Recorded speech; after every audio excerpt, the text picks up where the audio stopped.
हाय, मैं Sharma sir channel spoken English पाठशाला में आप लोगों का स्वागत है। आज हम बात करेंगे सिंथेसिस के बारे में। जैसे कि आप लोग जानते हैं कि सिंथेसिस मतलब जोड़ना होता है। जब कई वाक्यों को जोड़कर हम एक वाक्य बना देते हैं वो सिंथेसिस कहलाता है। सिंथेसिस में दो या दो से अधिक वाक्य को जोड़ करके एक सिंपल सेंटेंस, कॉम्प्लेक्स सेंटेंस या कंपाउंड सेंटेंस बनाते हैं। सिंथेसिस को समझने के लिए तीन तरह से हम समझ सकते हैं। पहला है to combine two or more simple sentences into one simple sentence। दो या दो से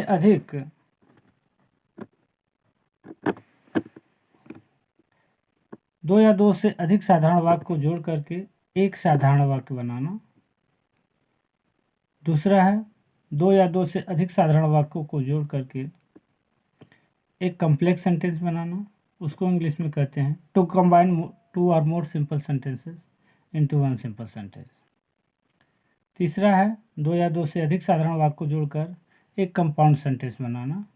उसको इंग्लिश में कहते हैं टू कंबाइन टू और more simple sentences into one compound sentence.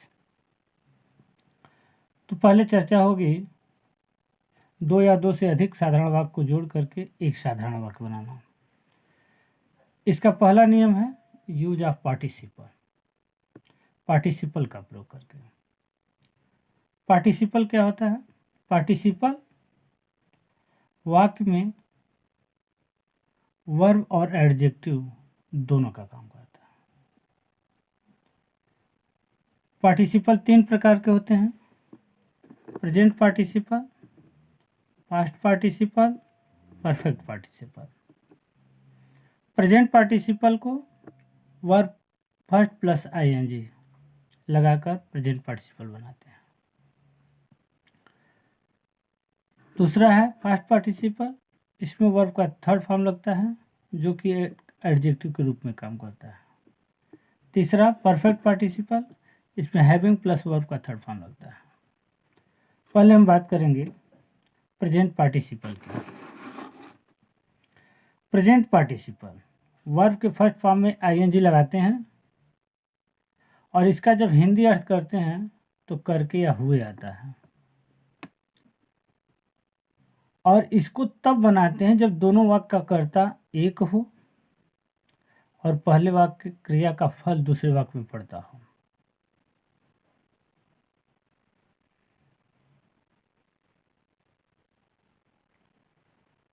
Example, I saw a lion, I ran away। मैंने एक शेर देखा, मैं भाग गया। इस दोनों वाक्य का कर्ता एक है, आई इसमें भी है और आई इसमें भी है।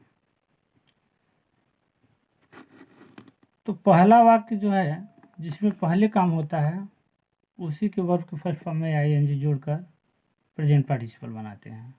तो सा का फर्स्ट फॉर्म होगा see, seeing a lion I ran away. शेर को देखकर मैं भाग गया। दूसरा एग्जांपल, सी सा ए स्नेक सी रैन अवे। ये दोनों वाक्य को देखिए ध्यान से, इसका भी कर्ता सी है और इस वाक्य का भी कर्ता सी है।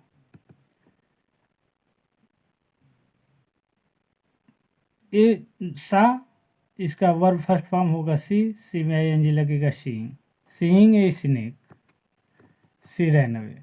सांप को देखकर वह भाग गई।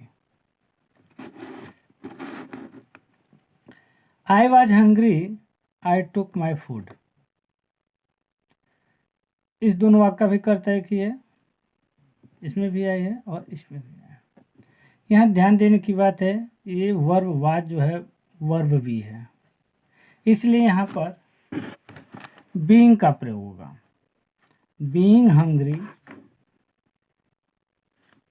आई टुक माई फूड।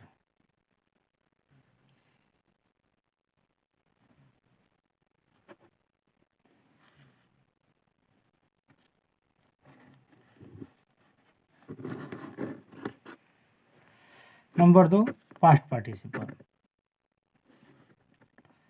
ये वर्ब का थर्ड फॉर्म लग के बनता है जो कि एडजेक्टिव का काम करता है।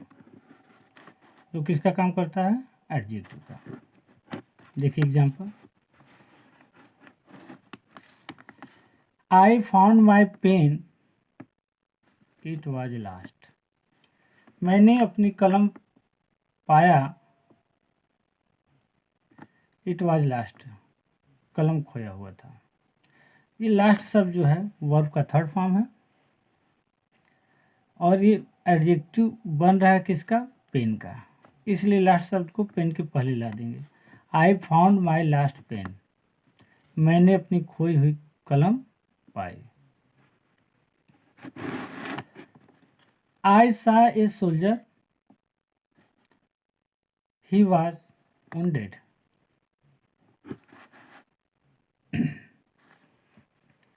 wounded वर्ब का थर्ड फॉर्म है। मैंने एक सिपाही या सैनिक देखा, वह घायल था।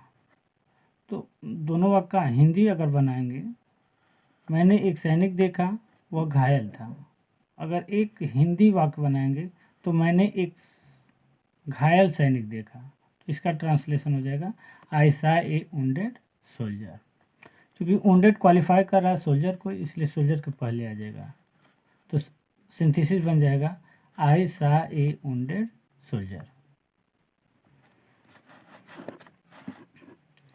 Perfect participle. Perfect participle having plus verb का थर्ड फॉर्म लगा के बनाते हैं।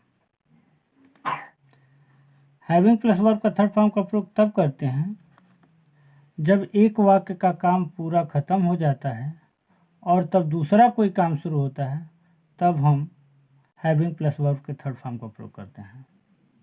एग्जाम्पल देखिए, ही कंप्लीटेड हिज वर्क, वह अपना काम पूरा कर लिया। ही वेंट टू मार्केट, वह बाजार गया। तो यहाँ काम पूरा हो गया है, पहले वाक्य में काम पूरा हो गया है, उसके बाद बाजार जाने का काम हुआ है, इसलिए यहाँ पर परफेक्ट पार्टिसिपल का प्रयोग होगा हैविंग प्लस वर्ब के थर्ड फॉर्म का। Having completed his work he went to market. Having completed his work he went to market.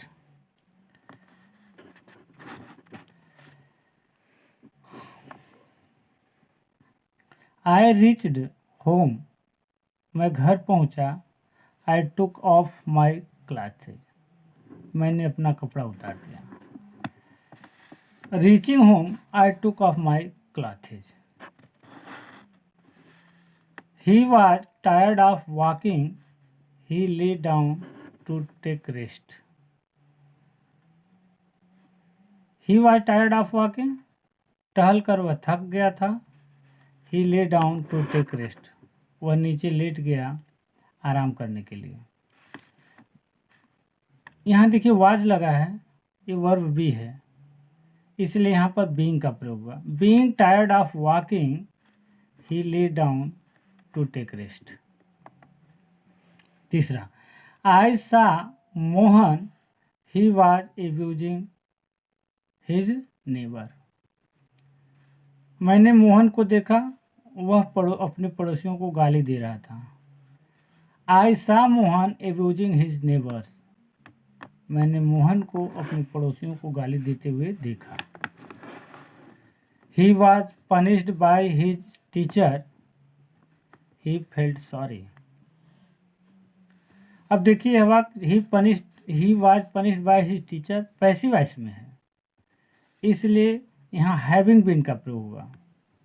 Having been punished by his teacher he felt sorry. He went up the hill, he saw an old temple. वह पहाड़ी पर गया, वह एक पुराना मंदिर देखा। Going up the hill, he saw an old temple.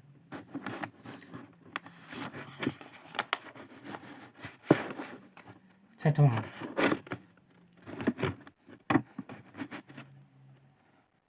I saw a little boy, he was weeping, he was looking for his mother. his mother इसमें देखिए 3 वाक्य हैं. I saw a little boy weeping and looking for his mother. 7वां, a funny fox saw some grapes. They were hanging from a vine. A funny fox saw some grapes hanging from a vine.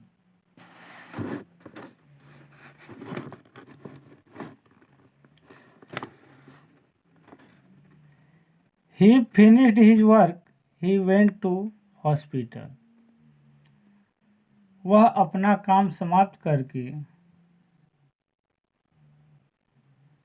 वह hospital गया. यहाँ देखिए एक काम पूरा हो गया इसलिए हैविंग का प्रयोग होगा. Having finished his work he went to hospital.